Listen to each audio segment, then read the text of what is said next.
तर राज्यसभा आणि विधान परिषदेसाठी एकत्रित बसून निर्णय घेऊ असं खासदार संजय राऊत यांनी म्हटलंय। मात्र विधान परिषदेवर उद्धव ठाकरेंनीच जावं अशी आग्रही मागणी असल्याचे ते म्हणाले। निर्णय तर होऊ द्या। भाजप कुर्बानीवरती आलं म्हणजे ईद वगैरे साजरा करते की काय भाजप?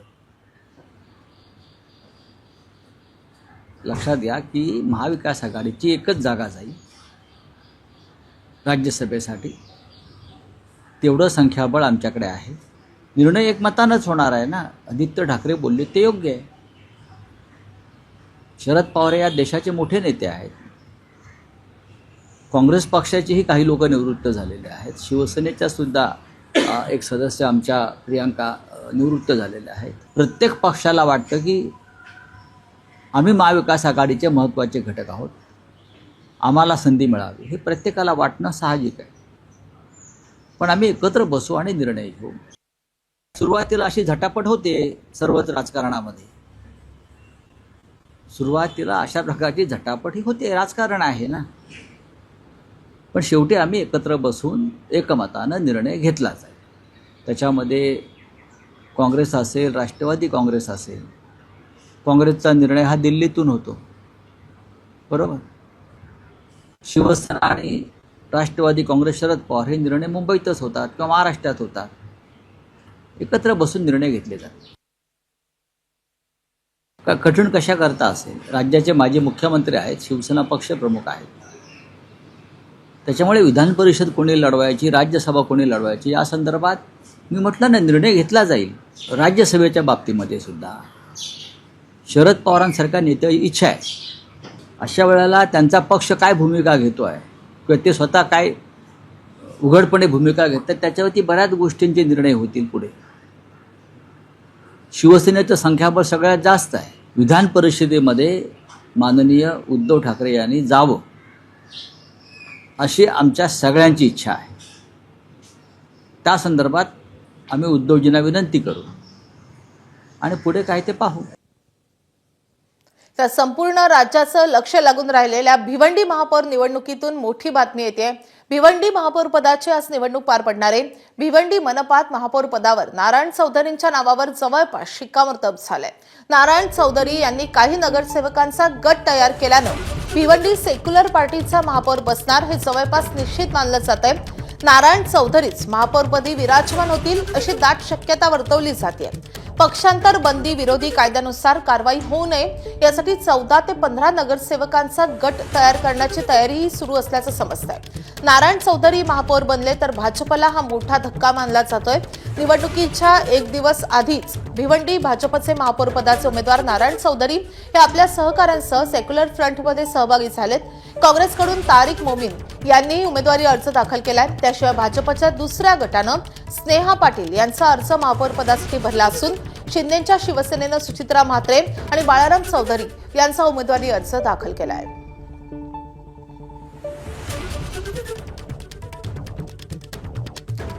तर या संदर्भात अधिक अपडेट देण्यासाठी आपले प्रतिनिधी अक्षय भाटकर आपल्या सोबत आहे। अक्षय, या निवडणुकीसाठी आता अवघा एकच तास शिल्लक आहे, काय घडामोडी घडतायत?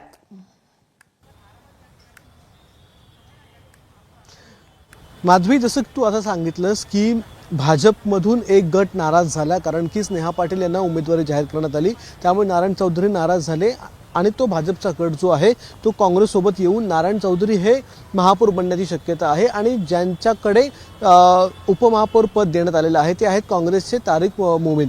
पण अशाच प्रकारची शक्यता काँग्रेसमध्ये देखील आहे। काँग्रेसमध्ये देखील एक गट असा आहे जो प्रचंड नाराज झालेला आहे, कारण की काँग्रेसकडे राष्ट्रवादीकडे एकत्रितरित्या जर एखादी अजून काही नगरसेवक किंवा फक्त 4 नगरसेवक त्यांच्याकडे जोडले गेले असते तर संपूर्ण त्यांच्याकडे सत्ता बसलेली असती, काँग्रेसचा स्वतःचा महापौर बसला असता। हे न करता स्थानिक नेत्यांनी, काही लोकांनी एकत्रितरित्या भाजपला आपला पक्ष विकला असा आरोप काँग्रेसच्या काही लोकांनी केलेला आहे। त्यामुळे काँग्रेसमधला देखील नगरसेवकांचा एक गट हा नाराज आहे आणि त्यामुळेच ज्यावेळी नारायण चौधरी यांच्यासाठी वोटिंग केलं जाईल त्यावेळी हा जो काँग्रेसचा नाराज गट आहे तो नारायण चौधरी यांना वोट करणार का त्याच्यासाठी व्हीप देखील काढण्यात आलेला आहे। मात्र तरी देखील शक्यता कमी सांगितली जाते की काँग्रेसमधला हा जो नगरसेवकांचा गट आहे तो नारायण चौधरी यांना वोट करेल। त्यामुळे थेट भाजपकडे देखील महापौरपद सध्याच्या घडीला नाही आहे आणि थेट काँग्रेसकडे देखील महापौरपद सध्याच्या घडीला नाही आहे. नारायण चौधरी यांचं नाव जरी जवळपास निश्चित मानलं जात असलं तर देखील जर काँग्रेसमधल्या नाराज लोकांनी जर वोटिंग केलं नाही किंवा विरोधात वोटिंग केलं नक्कीच. तर मात्र गेम पुन्हा पलटू शकतो आणि ऐनवेळी महापौर पदाच्या निवडणुकीमध्ये खूप मोठा ट्विस्ट आपल्याला बघायला मिळू शकतो. त्यामुळेच आता कोण नाराज कोणत्या गटात आहे, समाजवादी पार्टी कोणाच्या बाजूने उभी राहणार, शिवसेना याच्यामध्ये कशा प्रकारे रोल तिचा असणार आहे. नक्कीच अक्षय, म्हणजे नाराजी दोन्ही बाजूला आहे, अंतर्गत वाद दोन्ही बाजूला आहे आणि त्यामुळे आता चंद्रपूरचा बदला काँग्रेस आता भिवंडीमध्ये घेणार का, की पुन्हा एकदा काँग्रेसला त्यांच्या अंतर्गत नाराजीचा फटका बसणार हे पाहणं तितकंच महत्त्वाचं असणार आहे. धन्यवाद अक्षय या सगळ्या सविस्तर माहितीसाठी. तर भिवंडीमध्ये काँग्रेस प्रदेशाध्यक्षांनी समाजवादी पक्षाच्या आमदारांना हाताशी धरून काँग्रेस पक्ष भाजपला विकला असा मोठा आरोप काँग्रेसचे भिवंडीचे शहराध्यक्ष रशीद ताहिर मोमीन यांनी केलाय.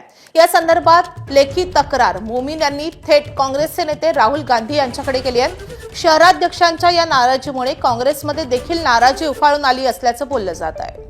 काँग्रेस प्रदेशाध्यक्षांनी समाजवादीचे आमदार रईस शेख यांना हाताशी धरून निवडणुकीच्या आधीच काँग्रेसचे एबी फॉर्म वाटले आणि आता शेख यांचा पक्ष हाताशी धरून आता काँग्रेस पक्ष भाजपला विकला असल्याचा आरोप रशीद ताहिर यांनी राहुल गांधी यांना लिहिलेल्या पत्राद्वारे केला आहे.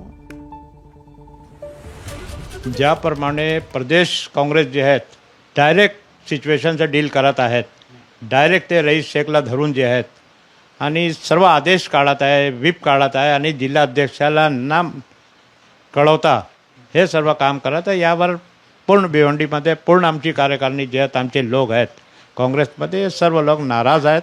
कुठेतरी तुम्ही या ठिकाणी पक्ष विकल्याचा देखील आरोप केलेला आहे. हे क्लिअर दिसत आहे आपल्याला. मी काय बोलू आता यापेक्षा जास्ती का माझ्या पत्रामध्ये मी लिहिले आहेत. सर्व भाजपाचा गेम प्लॅन आहे आणि यामध्ये आमचे लोक सामील आहेत. तर भिवंडी महापौर निवडणुकीआधी भाजपचा व्हीप जारी झालेला आहे. भाजपच्या उमेदवारांना मतदान करण्यासाठी नगरसेवकांना पक्षादेश देण्यात आलेला आहे. भिवंडीमध्ये भाजपकडे 22 नगरसेवक असून सध्या फोडाफोडीचं राजकारण पाहायला मिळत आहे. भाजपकडून स्नेहा पाटील यांना मतदान करण्यासाठी आता व्हीप जारी करण्यात आलेला आहे. दुसरीकडे भाजपचा एक गट जो नारायण चौधरी यांच्यासोबत आहे ते सगळे नगरसेवक आता त्यांच्यापासून दूर गेलेले आहेत, सेक्युलर फ्रंटला जाऊन मिळालेले आहेत. त्यामुळे आता भाजपच्या या व्हीपचं पालन नेमकं केलं जाणार का हे पाहणं तितकंच महत्त्वाचं असणार आहे. बातमी आहे पुण्यामधून. सावित्रीबाई फुले पुणे विद्यापीठातील खासदार अमोल कोल्हे यांच्या भाषणाला विरोध करण्यात आलाय. सकल विद्यार्थी समूहाकडून कोल्हेंच्या कार्यक्रमाला विरोध करण्यात आला असून कार्यक्रम रद्द करण्याची मागणी कुलगुरूंकडे करण्यात आली आहे. चुकीच्या पद्धतीनं कार्यक्रमाचं आयोजन केल्याचा दावा करत हे व्याख्यान रद्द करण्याची मागणी होतीये. तर विद्यापीठातील विद्यार्थ्यांनीही कुलगुरूंना पत्र लिहिलेलं आहे आणि कार्यक्रम रद्द करू नका अशी मागणी केली आहे. आज संध्याकाळी 4 वाजता अमोल कोल्हे यांचं शिवाजी महाराज जयंतीनिमित्त सावित्रीबाई फुले पुणे विद्यापीठामध्ये विशेष व्याख्यान आयोजित करण्यात आलंय. दरम्यान या संदर्भात अमोल कोल्हेंनी काय प्रतिक्रिया दिली आहे आपण पाहूयात. माध्यमांकडून एक गोष्ट माझ्या निदर्शनास आणून देण्यात आली की विद्यार्थ्यांच्या एका छोट्याशा गटानं राजकीय पार्श्वभूमी असलेला वक्ता विद्यापीठात नको अशी काहीतरी भूमिका घेतली. अजून मला विद्यापीठाकडून याविषयी कोणतंही स्पष्टीकरण आलेलं नाही आणि त्याचवेळी असंही मला समजलेलं आहे की विद्यार्थ्यांच्या एका मोठ्या गटानं हे व्याख्यान व्हावं अशी भूमिका ही घेतलेली आहे. अजून विद्यापीठाची अधिकृत भूमिका याविषयी माझ्यापर्यंत पोहोचलेली नाही. त्यामुळे माझ्यासाठी तर आज दुपारी 4 वाजता सावित्रीबाई फुले पुणे विद्यापीठात व्याख्यान आहे. छत्रपती शिवाजी महाराज सांगणं मला वाटतं हे माझं कर्तव्य आहे. इंदापूर जवळच्या भिगवण अपहरण प्रकरणाची अखेर पोलखोल झाली आहे. हे संपूर्ण प्रकरणच बोगस असल्याचं उघड झालंय. आरोपी मुलगा आणि संबंधित मुलगी प्रेम प्रकरणात होते आणि मुलगी स्वमर्जीनंच पळून गेली होती. मुलीनं दाखल केलेल्या प्रतिज्ञापत्रात हे नमूद करण्यात आलं. एवढंच नाही तर कथित अपहरण होताना आई आणि भावाच्या डोळ्यात तिखट चटणी टाकली नसल्याचा वैद्यकीय अहवालही आलाय आणि त्यामुळे अपहरणाचा केवळ बनावच रचला गेला होता हे उघड झालंय. अपहरण झालेली मुलगी आणि तिचा प्रियकर मध्यरात्री बारामती पोलीस ठाण्यात हजर झालेले आहेत. मुलीला थोड्याच वेळात कोर्टात हजर केलं जाईल आणि तर मुलाला घेऊन पोलीस सध्या अज्ञातस्थळी गेलेत. दरम्यान या संपूर्ण प्रकरणामुळे एक गोष्ट अधोरेखित होतीये की या प्रकरणाचा गैरफायदा घेत केवळ वातावरण तापून तणाव निर्माण करणाऱ्यांच्या डोळ्यात यामुळे एक झणझणीत अंजन पडलं असेल। प्रेम प्रकरणाला आणि त्यातून मुलगी पळून गेल्याचा गैरफायदा घेत दोन समाजात तणाव निर्माण करण्याचा प्रयत्न करणाऱ्यांना यातून मोठा धडा मिळाला असेल।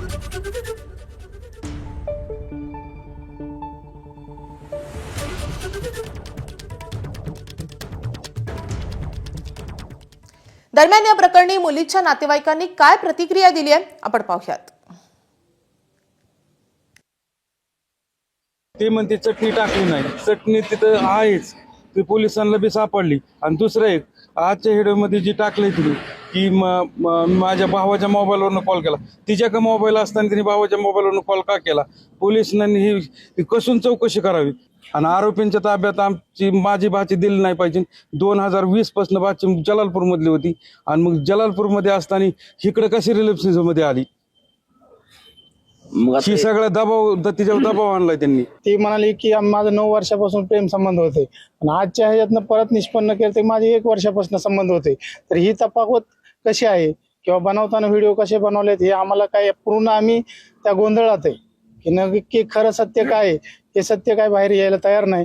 त्यामुळं आमची मुलगी थोडीशी आमच्या ताब्यात दिल्यानंतर आम्हाला तिच्याशी संभाषण करता येईल की काय कसं काय, ती अजून आमच्यापर्यंत पोहोचलीच नाही। त्यामुळे बनवलेले व्हिडिओ खरे आहेत खोटे आहेत हे काय आम्ही सांगू शकत नाही। आम्ही येत होतो बाजार लग्न शॉपिंग करून, त्याच्याने आम्हाला असं हानमार केली, जेव्हा चटणी टाकली आमच्या आणि माझ्या बहिणीला उचलून त्या गाडीत टाकून तो घेऊन गेला। ते स्वतःहून गेलेलं नाही, तिला बळजबरी घेऊन गेलेले।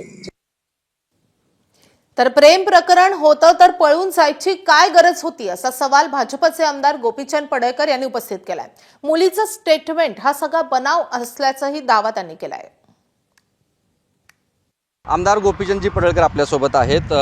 भिगवणच्या प्रकरणावरून काही वैद्यकीय अहवाल समोर आले, त्याची तुम्ही माहिती घेतली का, काय नेमकी आता? बघा, त्या मुलीच्या भावाचं आणि आईचं म्हणणं आहे की डोळ्यात चटणी टाकूनच या मुलगीला पळवलंय। जर ह्यांचे प्रेमसंबंध होते, यांच्या घराला लागून घर आहे, मग बाजारातून पळवायची गरज काय होती? रोज 24 तास एकाच ठिकाणी आहेत ना, ते एकाच गावात राहत आहेत, शेजारी राहत आहेत। तर ह्या प्रकरणाला वेगळं वळण दिलं जातं आहे।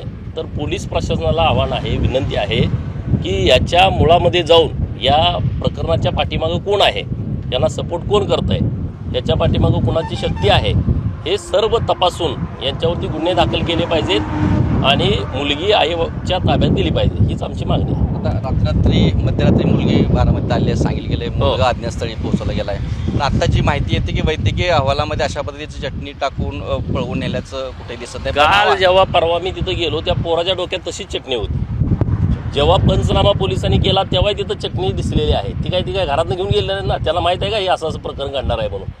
तर हा जो बनाव ह्या प्रकरणाला वेगळा वळण देण्याचा चालू केला गेला आहे, तो करू नये आणि जो कोणी करतोय त्याच्या मुळापर्यंत पोलिसांनी जावं, हीच आमची मागणी आहे। आणि मुलगी कसल्याही परिस्थितीत आईच्या आणि भावाच्या ताब्यात दिली पाहिजे। तिचं लग्न होतं 22 तारखेला।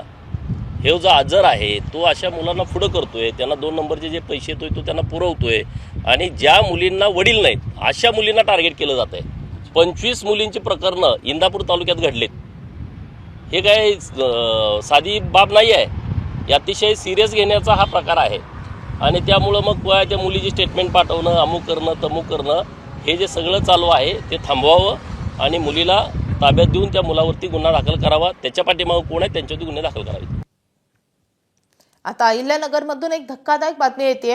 अहिल्यानगरमध्ये एका गावात 15 वर्षीय अल्पवयीन मुलीचं अपहरण करून तिला तब्बल 5 दिवस जंगलात ठेवत तिच्यावर लैंगिक अत्याचार केल्याचा गंभीर प्रकार समोर आलाय।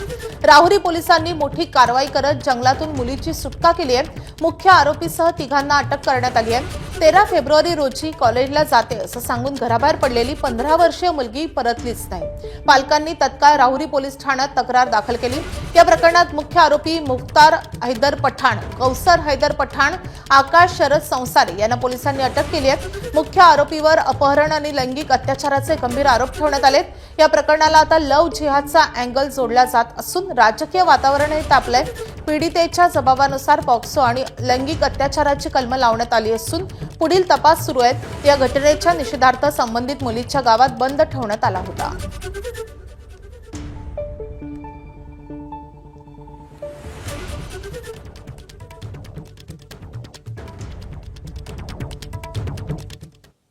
तर अहिल्यानगर जिल्ह्यात लव्ह जिहादच्या घटना वाढतायत. हिंदू मुलींना टार्गेट केलं जात आहे असं आमदार पडळकरांनी म्हटलंय. लव्ह जिहादचा संशय आहे आणि मुलीवरती 5-6 दिवस जंगलामध्ये अत्याचार केला गेलाय. हे जे कुणी सगळी लोक आहेत की लव्ह जिहादच्या घटना घडत नाहीत असे जे म्हणतायत, ह्या लोकांनी या गोष्टीकडे सिरियसली बघितलं पाहिजे, गांभीर्यानं बघितलं पाहिजे. हा काही विषय राजकारणाचा विषय नाही, मताचा विषय नाही. आता निवडणूक तर 3.5-4 वर्षानंतर आहे, परंतु ज्या बाबी घडतायत हिंदू मुलींना टार्गेट करून फेसबुकवरती, ट्विटरवरती, इंस्टावरती त्यांना 10-20 मुलं फॉलो करतायत आणि मग ठरवून प्लॅन करून त्यांना जाळ्यामध्ये ओढतायत. तर मनसेची आज महत्त्वाची बैठक पार पडणार आहे आणि या बैठकीसाठी राज ठाकरे हे दाखल झालेले आहेत. वांद्र्यातल्या रंगशारदा सभागृहामध्ये आज ही महत्त्वाची बैठक होतीये आणि या बैठकीसाठी मनसेच्या सगळ्या प्रमुख पदाधिकाऱ्यांना बोलावण्यात आलेलं आहे. तर या पदाधिकाऱ्यांच्या बैठकीसाठी राज ठाकरे दाखल झालेले आहेत. महापालिकेच्या निवडणुकीतल्या पराभवानंतर आणि एकूणच गेल्या काही दिवसांमध्ये घडलेल्या राजकीय घडामोडींच्या पार्श्वभूमीवर राज ठाकरे आज पदाधिकाऱ्यांना नेमका काय संदेश देणार, काय आदेश देणार हे पाहणं महत्त्वाचं असणार आहे. पक्षाची बांधणी आणि इतर सगळ्या घडामोडींच्या अनुषंगाने राज ठाकरे आजच्या या बैठकीमध्ये नेमकं काय बोलणार, पदाधिकाऱ्यांशी नेमका काय संवाद साधणार याकडे लक्ष असणार आहे. तर मनसेच्या राज्य पातळीवरच्या पदाधिकाऱ्यांची महत्त्वाची बैठक आज वांद्र्याच्या रंगशारदा सभागृहात पार पडणार आहे.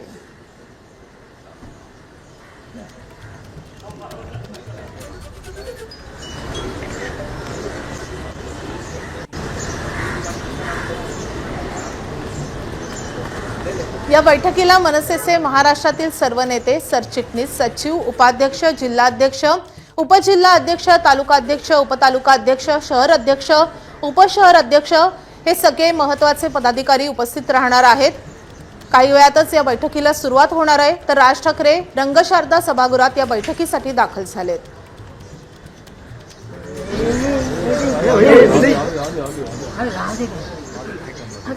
परवाच राज ठाकरेंनी एकनाथ शिंदेंची भेट घेतलेली होती आणि स्वीकृत नगरसेवक पदावरूनही काहीशी नाराजी असल्याचं बोललं जातंय. या सगळ्या घडामोडी असतील किंवा महापालिका निवडणुकीतला पराभव असो, या सगळ्या घडामोडींच्या पार्श्वभूमीवर राज ठाकरेंची ही अतिशय महत्त्वाची बैठक आता पार पडते आहे.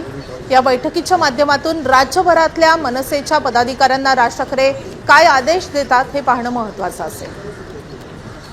भिवंडी महापालिकेसाठी महापौरपद आणि उपमहापौरपदाची आज निवडणूक काही वेळातच पार पडणार आहे आणि या निवडणुकीच्या पार्श्वभूमीवर रईस शेख हे महापालिकेमध्ये दाखल झालेले आहेत. भिवंडीमध्ये आजचा दिवस अतिशय महत्त्वाचा आहे. सत्ता स्थापनेच्या या निवडणुकीमध्ये, या सगळ्या सडाओढीमध्ये, रस्सीखेचीमध्ये नेमकी बाजी कोण मारणार याकडे अवघ्या राज्याचं लक्ष आहे. चंद्रपूरचा वचपा काँग्रेस आता भिवंडीमध्ये काढणार का, भाजपला मोठा धक्का भिवंडीमध्ये मिळणार का, याकडे सगळ्यांचं लक्ष आहे. बहुमत फ्लोअरवर असतो.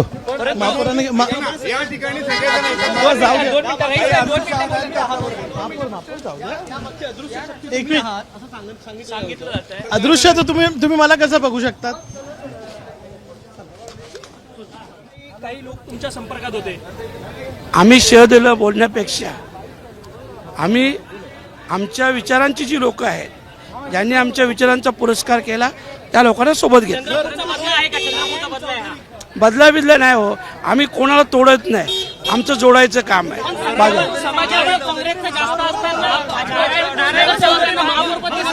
अरे अजून नाही.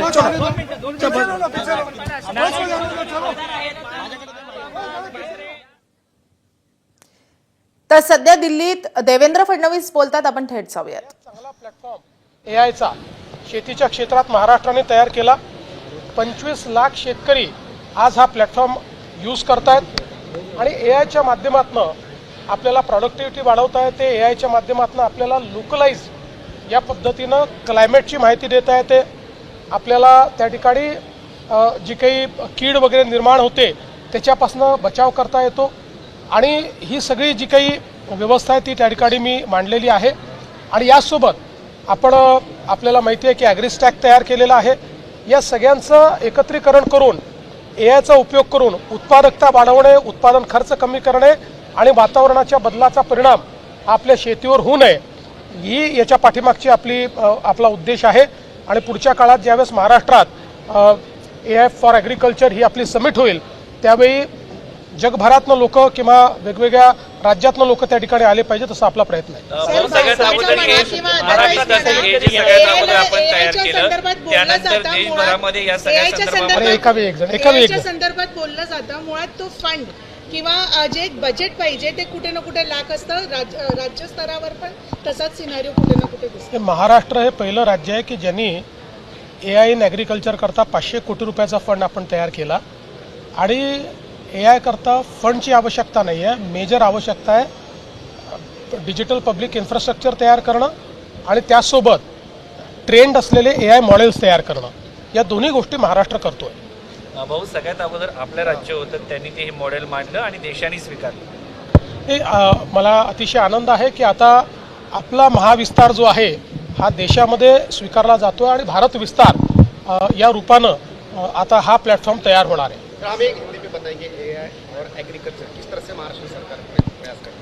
देखिए, आज हम लोगों ने AI फॉर एग्रीकल्चर समिट 2026 जो महाराष्ट्र में होने वाली है, उससे एक सैटेलाइट सेशन ये जो इंडिया AI इम्पैक्ट समिट है यहाँ पर लिया था और बहुत अच्छे तरीके से लोगों ने उसको रिसीव किया है. महाराष्ट्र पहला राज्य है जिसने अपने फार्मिंग सेक्टर में, खेती किसानी में AI का उपयोग किया है. हमने पहला प्लेटफॉर्म महाविस्तार तैयार किया है. महाविस्तार एक ऐसा प्लेटफॉर्म है जो हमारे किसानों को अपनी भाषा में हर तरीके से असिस्ट करता है. क्रॉपिंग साइकिल हो या फिर किस प्रकार से उन्होंने अलग अलग चीज़ों का इस्तेमाल करना चाहिए, इनपुट कॉस्ट को कैसे नीचे लाना चाहिए, पेस्ट कंट्रोल किस प्रकार से करना चाहिए, मार्केट एक्सेस कैसे होना चाहिए, ऐसी सारी चीज़ें इस माध्यम से हमारे किसानों को मिल रही है. और एग्रीस्टैक जो भारत सरकार ने एक योजना है, उस योजना को महाविस्तार के साथ जोड़ने के बाद आज 25 लाख किसान महाराष्ट्र के ये AI बॉट्स को यूज़ कर रहे हैं. और मुझे ऐसा लगता है कि इसके कारण क्लाइमेट प्रूफ एग्रीकल्चर की जो हम बात करते हैं तो उसके लिए हम लोग आगे बढ़ रहे हैं, उसके लिए हम अग्रसर है. उसी बात को हमने आज के इस सेशन में रखा है. सर, MOU देखील काही साईन केले आहे, ते MOUच्या अनुषंगानं असं आहे की सर्वम AI, ओपन AI आणि IIT बॉम्बे या तिघांसोबतही आपण MOU साईन केलेले आहेत. या माध्यमातनं जे काही याचे AIचे जे मॉडेल्स आहेत ते मॉडेल्स आपल्याकडे आपण तयार करणार आहोत. यूज केसेस आपण तयार करणार आहोत. वेगवेगळ्या क्षेत्रांमध्ये AIचा उपयोग करून आणि त्याला स्केलवर कसं न्यायचं हे यांच्या माध्यमातून आपण करणार आहोत. आणि आपल्याला माहिती आहे की आता सर्वमने इंडियाचं पहिलं LLM जे आहे ते तयार केलेलं आहे किंवा ते शोकेस केलेलं आहे. त्यामुळे त्याचा उपयोग आपण करणार आहोत. जसं ChatGPT आहे तसं आपलं मॉडेल राज्याचं ते देखील आपण तयार करतो आहोत. मला असं वाटतं की या माध्यमातून पुढच्या काळामध्ये राज्याच्या सर्व क्षेत्रांमध्ये AI रेडी अशा पद्धतीचं आपलं राज्य असेल. सर, राज्यसभासाठी कसं काय महाराष्ट्राचा एक पुशअप राहणार आहे आणि काय सिनारिओ असणार? 4 जागा भारतीय जनता महाविकास आघाडी पार्टीला एकच निवडून आणेल अशी स्थिती आहे. पण तरी सुद्धा त्यांचे आम्ही- शरद पवारांच्या नावावर स्पेसिफिकली म्हणालेत की काँग्रेसचं म्हणणं आहे की राष्ट्रवादीने आधी भूमिका जाहीर करावी. शरद पवार असं आहे की मी आज एवढंच सांगेन की आमचे भारतीय जनता पार्टी, शिवसेना आणि राष्ट्रवादी अशा महायुतीचे 7 पैकी 6 लोक निवडून येणं हे पक्का आहे. एक जागा विरोधकांना मिळेल, ती कोणी घ्यायची ते ठरवते. विरोधकांना मिळेल. शरद पवारांच्या विश्वासार्हतेवर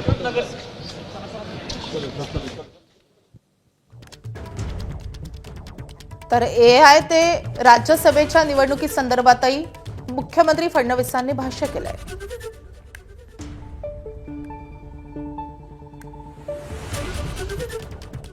यानंतर पुन्हा एकदा जाऊयात भिवंडीमध्ये. आमदार रईस शेख सध्या बोलतायत. मलाही सांगा, या ठिकाणी सेक्युलर फ्रंटचा महापौर तुम्ही सांगताय, नेमकं काय राजकारण होणार आहे? राजकारण काय, महापौर होतोय, सेक्युलर फ्रंटचा होतोय, तुम्ही बघा ते. आणि भाजपचे जे नगरसेवक तुमच्याबरोबर आलेले होते, सांगितलं होतं नारायण चौधरी, तेच महापौर होणार का की काय नेमकं? आता फ्लोअरवर बघा जे होईल. बस फ्लोअर मॅनेजमेंट कशा प्रकारे केलं? फ्लोअर मॅनेजमेंट फ्लोअरवर असतं, इथे नसतं. तुमच्या म्हणजे त्यावर तुमचा खूप मोठा पगडा आहे असं सांगितलं. तुमची भूमिका काय आहे समाजवादी पक्षाची? तुम्ही शिवसेनेसोबत सेक्युलर फ्रंटचा महापौर होतोय. सर्वांना अभिनंदन द्या. भिवंडीमध्ये सेक्युलर फ्रंट झाला, सेक्युलर फ्रंटचा महापौर होतोय. परंतु तुमचे 6 नगरसेवक आहेत ते कोणाला पाठिंबा देणार आहेत? ते सगळं फ्लोअरवर बघा, जे होईल ते होईल. शेवटपर्यंत हे कळलं नाही समाजवादीचे नगरसेवक कोणाबरोबर आहे. तुमचे नगरसेवक सेक्युलर विचारांचा पाठिंबा देणार की धर्मांध लोकांच्या पाठी राहणार आहेत? अपेक्षित आहे की सेक्युलर फ्रंट मध्ये राहतील सगळे. परंतु काँग्रेसने ज्या पद्धतीने विरोध दर्शवलेला तुमचा असं म्हणणं आहे की तुम्ही भाजप शेवट झाली नाही ना, आता फ्लोअरवर कळेल तुम्हाला. परंतु तुमच्या नगरसेवकांना तुम्ही राजी केलंय का? काँग्रेस राष्ट्रवादी सगळं फ्लोअरवर कळेल. परंतु काँग्रेसने या ठिकाणी तुमचा विरोध दर्शवलेला आहे. तुम्ही भाजपची बी टीम आहे. काँग्रेसही नाही केलाय, काँग्रेसही नाही केलाय. मोमीन यांनी तुमचा विरोध एक व्यक्तीने केलाय, एक व्यक्तीने केलेला आहे. हे काँग्रेसमध्ये आले असं कुठे ना कुठे सांगण्यात आलं होतं आणि म्हणून ही सगळा भिवंडीमधला जो गदारोळ आहे तो आता थोड्या वेळात स्पष्ट होणार. 12 वाजता महापौर पदासाठी इथे निवडणूक जी आहे ती सुरू करण्यात येणार आहे. त्याच्या आधी उमेदवारी अर्ज मागे घेण्याची देखील वेळ असणार आहे. नियमानुसार 15 मिनिटं उमेदवारी अर्ज जे आहेत ते मागे घेता येतात. त्यामुळे आता पाहूयात की नेमकं काय होणार आहे. हॅलो हॅलो ही निवडणूक पार पडणार आहे आणि त्याआधी समाजवादी पार्टीचे आमदार रईस शेख यांनी मोठा दावा केलेला आहे की सेक्युलर फ्रंटचाच महापौर बसणार आहे आणि तुम्हाला फ्लोअरवरच कळेल की नेमकं काय घडतंय असंही त्यांनी म्हटलेलं आहे. त्यामुळे आता या निवडणुकीमध्ये नेमकं काय घडतं हे पाहणं अतिशय महत्त्वाचं असणार आहे. सगळे नगरसेवक हे आता महापालिकेमध्ये दाखल होत आहेत. आपण पुन्हा एकदा अक्षयकडे जाऊयात. अक्षय, रईस शेख यांनी मोठा दावा केलेला आहे सेक्युलर फ्रंटचाच महापौर होणार असं ते म्हणतात. एका बाजूला त्यांना काँग्रेसमधल्या एका गटाचा विरोध आहे. काँग्रेसच्या शहराध्यक्षांनी त्यांच्या विरोधात स्टेटमेंट दिले आहे. असं असताना रईस शेख यांच्या या दाव्याचा काय अर्थ घ्यायचा?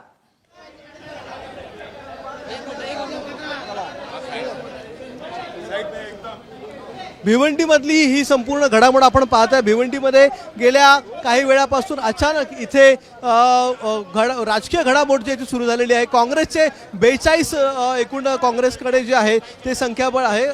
काँग्रेस आणि राष्ट्रवादीचं मिळून 42 हे संख्याबळ आहे आणि ते सगळे नगरसेवक आता हळूहळू महानगरपालिकेमध्ये येत आहेत. कारण की आता 12 वाजताची वेळ आहे. अचानक 12 वाजता हे या सगळ्या नगरसेवकांना वोटिंग करायचं आहे. महापौर पदाची ही जी निवडणूक आहे ती अतिशय रंगतदार आणि संपूर्ण राज्यामधलीच वेगळी निवडणूक झालेली आहे. कारण की नेमका कोणता गट कोणाबरोबर आहे हे अजूनही स्पष्ट झालेलं नाहीये.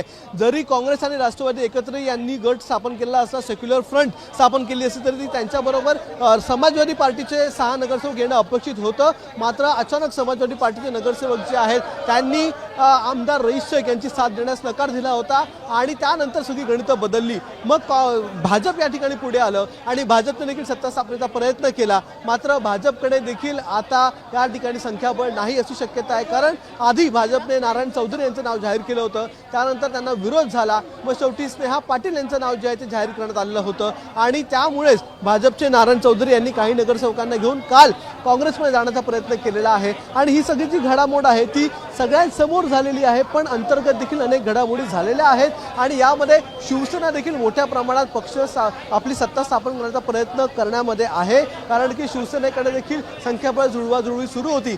सगळ्यात मोठा पार्ट जो होतो कोणार्क विकास आघाडीचा होता. त्यांच्याकडे 5 नगरसेवक आहेत. मग कोणार्क विकास आघाडी जी आहे ती कोणाला पाठिंबा देणार याचा त्यांचा महापौर बसेल अशी देखील शक्यता होती. पण अचानक जे विलास पाटील आहेत कोणार्क विकास आघाडीचे, त्या विलास पाटील यांना अटक करण्यात आली आणि त्यानंतर पुन्हा एकदा राजकारण फिरलं. भिवंडीमधलं राजकारण त्यामुळे बदललं गेलं आणि कोणार्क विकास आघाडीने थेट शिवसेनेला पाठिंबा दिला. आता शिवसेनेचे 12 नगरसेवक, कोणार्क विकास आघाडीचे 5 नगरसेवक, त्यांच्याबरोबर भिवंडी शहर विकास आघाडीचे 3 नगरसेवक, एक अपक्ष आणि समाजवादी पार्टीचे काही नगरसेवक असे एकत्र त्यांनी गट स्थापन करण्यात जाणार होते. मात्र ते देखील पूर्ण झालं नाही आणि शेवटी आता नेमकं कोणाकडे ही महापौराची खुर्ची जी आहे ती कोणाच्या वाट्याला येणार हे अजूनही स्पष्ट झालेलं नाही आहे. एकीकडे नारायण चौधरी यांचं नाव हे अगदी कालपर्यंत नारायण चौधरी यांचं नाव जे आहे ते निश्चित मानलं जात होतं. मात्र रात्री अशी घडामोड घडली की काँग्रेसच्या शहराध्यक्षांनी आक्षेप घेतला आणि थेट राहुल गांधींना पत्र लिहिलं. राहुल गांधींना पत्र लिहिल्यामुळे कुठे ना कुठे राहुल गांधी यांच्यापर्यंत हा संपूर्ण वाद जो आहे तो पोहोचलेला आहे आणि राहुल गांधींना सांगितल्यामुळे आता काल रात्री काँग्रेसकडून देखील काही प्रमाणामध्ये दबाव जो आहे तो आणण्यात आलेला आहे आणि त्या दबावानंतर अखेर पुन्हा एकदा काँग्रेसचा एक गट जो आहे तो नारायण चौधरी यांच्या बाजूने मतदान करेल अशी शक्यता खूप कमी आहे. आपल्याबरोबर बाळा मामा आहेत. सर, पुन्हा एकदा तुमच्याकडे आलो. गरज याची अशी आहे की काहीच कळत नाहीये नेमकं काय होतंय ते. आता तुमची देखील काही पत्ते लपवलेले आहेत, ते तुम्ही जोपर्यंत महापौर पदाची निवडणूक होते तोपर्यंत तुम्ही उघड करणार नाही आहात. पण नारायण चौधरी हे तुमच्याबरोबर आले अशी शक्यता काल सांगितली जात होती. हर्षवर्धन सकपाळ यांनी देखील पत्रकार परिषद घेतली. आताची काय परिस्थिती? नाही, शक्यता नाही. ते आमच्या सोबत आल्यात ना. किती नगरसेवकांना घेऊन आले? 9 नगरसेवकांना घेऊन आल्यात. मग हे सगळेजण जर तुमच्याबरोबर आले असतील तर भाजपने देखील व्हीप काढलेला आहे, मग ते बाद होण्याची देखील शक्यता सांगितली जाते. 20 तारखेनंतर बोलू ना, आजच्या नंतर बोलू ना, उद्या बोलू ना त्या विषयावर. सगळं संख्याबळाचं गणित आहे. त्यांचे गणित जर कमी झालं, म्हणजे त्यांचे 9 नगरसेवक कमी झाले तरी पण तुमच्याच पक्षामध्ये महापौर पद असेल. महापौर आम्ही जे भिवंडी सेक्युलर फ्रंट केलेला आहे त्या सेक्युलर फ्रंटचाच अनाऊन्स होईल. पण असं झालंय, काल रात्री शहर अध्यक्षांनी एक प्रश्न काल रात्री शहर अध्यक्षांनी आक्षेप घेतला होता काँग्रेसच्या, की काही काँग्रेसचे नगरसेवक जे आहेत ते भाजपच्या नगरसेवकाला पाठिंबा देत नव्हते. हां, नाही, ते काँग्रेस पक्षाचा अंतर्गत विषय आहे, मी बोलू शकत नाही. काँग्रेस पक्षाचा अंतर्गत विषय असं ते म्हणाले आहेत बाळामामा. आणि आता आपण पाहताय बाळामामा आणि थेट त्यांच्याबरोबर रईस शेख हे दोघे जण आता वरती ज्या ठिकाणी महापौर पदाची निवडणूक आहे त्या निवडणुकीच्या इथे निघालेले आहेत. कारण की 12 वाजताची ही महापौर पदाची निवडणूक आहे आणि त्या 12 वाजताच्या निवडणुकीसाठी त्याच्या आधी एक 15 मिनिटाची वेळ देखील देण्यात येणार आहे. आणि त्यामध्ये काही घडामोडी महत्त्वाच्या घडू शकतात. त्यामध्ये महापौर पदासाठी ज्यांनी उमेदवारी अर्ज भरलेला आहे त्यापैकी किती लोक उमेदवारी अर्ज मागे घेतात हे देखील बघणं अतिशय महत्त्वाचं असणार आहे. कारण की जर अनेकांनी एकत्रितरित्या उमेदवारी अर्ज मागे घेतला तर मात्र या ठिकाणी महापौर पदाची जी निवडणूक आहे ती बिनविरोध होण्याची देखील शक्यता आहे. मात्र त्यासाठी अनेकांनी उमेदवारी अर्ज जो आहे तो मागे घेण्याची शक्यता आहे. कारण की जवळपास सगळ्याच नगरसेवकांनी, सगळ्याच पक्षातल्या नगरसेवकांनी महापौर पदासाठी आणि उपमहापौर पदासाठी उमेदवारी अर्ज भरलेला आहे. त्यामुळे जर आता उमेदवारी अर्ज कोणी मागे घेतला तर बिनविरोध होण्याची शक्यता आहे. पण ही शक्यता फार दुसरं सांगितली जाते की याचं कारण देखील आहे की मोठ्या जे सगळे, कारण की शिवसेना आहे, भिवंडी विकास आघाडी आहे, कोणार्क विकास आघाडी आहे, यांच्याबरोबरच काँग्रेस, राष्ट्रवादी आहे, सेक्युलर फ्रंट आहे, या प्रत्येकाने आपापला महापौर जो आहे त्या महापौर पदासाठी इथे उमेदवारी अर्ज भरलेले आहेत. आणि हे उमेदवारी अर्ज जे आहेत ते भरल्यामुळे सगळ्यात महत्त्वाची गोष्ट हीच झालेली आहे की या उमेदवारी अर्ज भरल्यामुळे कोण अर्ज मागे घेणार हे सगळ्यात बघणं महत्त्वाचं असणार आहे. जर कोणीच अर्ज मागे घेतले नाही आणि जर ही महापौर पदाची निवडणूक जर रंगली तर त्यामध्ये शेवटी वोटिंग होईल आणि वोटिंगमध्ये खूप मोठ्या प्रमाणात अंतर्गत गटबाजी जी आहे ती समोर येण्याची शक्यता आहे. काँग्रेसमध्ये नाराज गट आहे, भाजपमध्ये नाराज गट आहे, इव्हन शिवसेना ज्यांच्याबरोबर आहे विलास पाटील ते देखील येण्याची शक्यता आहे. त्यामुळे ते कोणाच्या पाण्यात मत टाकतात हे अनिश्चित आहे. समाजवादी पक्षाचे 6 नगरसेवक जे आधीपासूनच त्यांच्यावर प्रश्नचिन्ह होतं ते नगरसेवक नेमकं काय करणार याकडे देखील बघणं महत्त्वाचं ठरणार आहे. त्यामुळे एकूणच भिवंडीमध्ये जी काही सरमिसळ झालेली आहे, केवळ मिसळ नाही तर सरमिसळ झालेली आहे, त्या सरमिसळीचा अंत कसा होतो आणि महापौर पदावर कोण दावा ठोकतं, कोण अंततः या ठिकाणी महापौर पदाच्या खुर्चीवर बसतं हे अगदी 20 मिनिटात आपल्याला कळणार आहे. 12 वाजता नेमकी या महापौर पदाच्या निवडणुकीला सुरुवात होईल आणि त्याच निवडणुकीला सुरुवात झाल्याच्या नंतर 15 मिनिटं पहिली जी आहेत ती उमेदवारी अर्ज मागे घेण्यासाठी दिली जातील. उमेदवारी अर्ज कोण कोण मागे घेतो याच्यावर देखील महापौर पद ठरेल आणि त्या 15 मिनिटानंतर जरी 2-3 महापौर पदाचे उमेदवार असले तर त्यावर वोटिंग होईल आणि वोटिंगमध्ये निश्चित होईल की नेमका महापौर भिवंडीचा कोण होणार ते. माधवी, नक्कीच आता केवळ 20 मिनिटं उरलेली आहेत. 20 मिनिटांनी भिवंडीच्या महापौर पदासाठी आता निवडणूक पार पडणार आहे. आणि जसं आता रईस शेख म्हणतात की सेक्युलर फ्रंटचाच महापौर होणार, त्यांचा हा मोठा दावा आहे. तर दुसरीकडे बाळामामा म्हात्रे पण म्हणतात की काही झालं तरी महापौर आमचाच होणार आहे. नारायण चौधरी 9 नगरसेवकांना घेऊन आमच्यासोबत आलेले आहेत असाही दावा त्यांनी केलेला आहे. त्यामुळे अगदी शेवटच्या क्षणापर्यंत अत्यंत रंगतदार अशी ही निवडणूक होतीये. मात्र एक प्रश्न अजूनही कायम आहे अक्षय, तो म्हणजे काँग्रेसच्या जे काही नाराजी नाट्य रंगते त्याचं नेमकं काय होणार. कारण काँग्रेसच्या शहराध्यक्षांनी ज्या प्रकारे आता प्रदेशाध्यक्षांची तक्रार केलेली आहे राहुल गांधींकडे, ते पाहता आता काँग्रेसचे नगरसेवक त्यांचा पूर्ण गट हा एकत्रितरित्या नारायण चौधरी यांना मतदान करणार का. कारण एक नगरसेवकाचं मत हे खूप निर्णायक ठरणार आहे. त्या दृष्टीनं काँग्रेसच्या संपूर्ण गटाची किंवा काँग्रेसच्या सगळ्या नगरसेवकांची एकमत झालेला आहे का, त्यांचा व्हीप जो आहे त्यांनी नारायण चौधरींसाठी काढलेला तर तो पाळला जाणार का, या संदर्भात सगळ्यात जास्त उत्सुकता असणार आहे. मतदान केलं त्याच्यासोबत राष्ट्रवादी जरी असली तर त्यांची संख्या 42% आहे. त्यांना मग केवळ 4 नगरसेवकांची गरज पडते.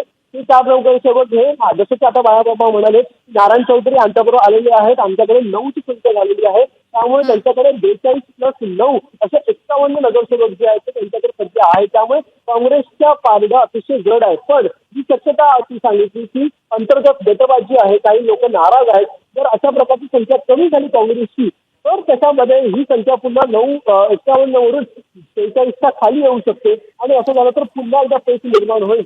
आणि याचं कारण देखील शहर अध्यक्षांनी सांगितलं. उद्या अक्षय, तुला थोडंसं थांबवते. जसं तू सांगतोयस त्याप्रमाणे आता भाजपनं व्हीप जारी केलेला आहे स्नेहा पाटील यांच्यासाठी. दुसरीकडे नारायण चौधरी यांच्यासाठी काँग्रेसनं व्हीप जारी केलेला आहे.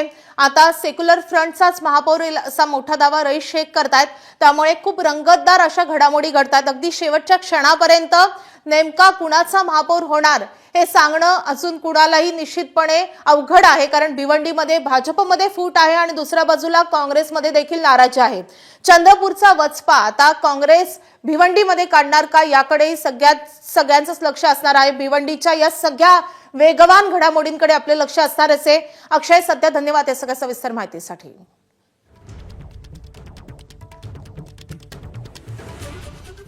वळूयात पुढच्या महत्त्वाच्या अपडेटकडे.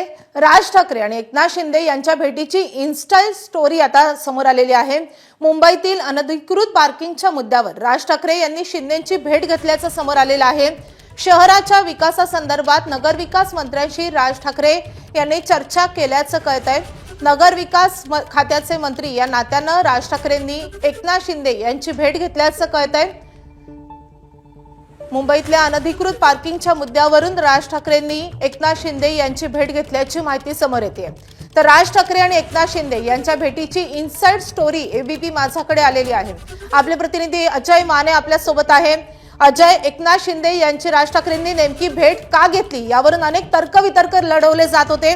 मात्र आता वेगळंच कारण समोर येत आहे. माधवी, अवघ्या 3 ते 4 दिवसापूर्वी जी आहे ती एकनाथ शिंदे यांची भेट राज ठाकरे यांनी घेतली होती. पण नेमकं या भेटीत काय झालं याच्या चर्चा रंगल्या होत्या, अनेक तर्क लावले होते. पण आता या भेटीचं कारण जे ते समोर आलेलं आहे. महत्वाचं म्हणजे की एकनाथ शिंदे यांच्याकडे नगरविकास खाते आणि त्या खात्याच्या अनुषंगाने मुंबईतील वाढतं पार्किंग आणि मुंबईतील वाढती वाहतूक कोंडी याच्यावर तोडगा काढण्याच्या अनुषंगाने राज ठाकरे यांनी एकनाथ शिंदे यांची भेट घेतलेली. त्यासोबतच फक्त मुंबई नाही तर महाराष्ट्रातली इतर जी वाढती शहरं त्यात मग नाशिक असेल, पुणे असेल, नागपूर असेल या ठिकाणी आता ज्या आहेत त्या वाहतूक कोंडीच्या समस्या ज्या आहेत त्या उद्भवू लागलेल्या आणि त्यासोबतच पार्किंगचा रस्त्याच्या कडेला लागलेल्या ज्या पार्किंग असतात त्याचा प्रश्नही उद्भवू लागलेला आणि त्या अनुषंगाने ही भेट घेतल्याची माहिती. या भेटीत एकनाथ शिंदे आणि राज ठाकरेंची चर्चा झाल्यानंतर मुंबई महानगरपालिका आयुक्त भूषण गगराणी यांनाही काही सूचना ज्या आहेत त्या देण्यात आलेल्या त्या अनुषंगाने मुंबईतलं रस्त्याच्या कडेचं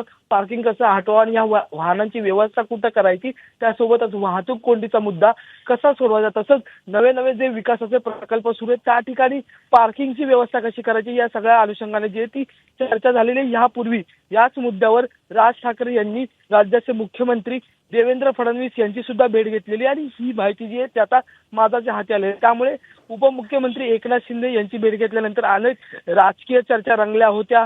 थेट युती ठाकरे बंधूंच्या युतीवर प्रश्न उपस्थित झाले होते. पण आता नेमकं या भेटीत काय झालं याचं कारण समोर आलं आणि त्यामुळे मुंबईच्या वाहतूक कोंडीचा आणि मुंबईच्या रस्त्याकडेला असलेल्या पार्किंगचा प्रश्न सोडवला जाणार का ते पाहणं नक्कीच. आता राज ठाकरे आणि एकनाथ शिंदे यांच्या भेटीचं नेमकं कारण समोर आलेलं आहे. अजय, धन्यवाद या सगळ्या सविस्तर माहितीसाठी. एबीपी माझा, उघडा डोळे बघा नीट.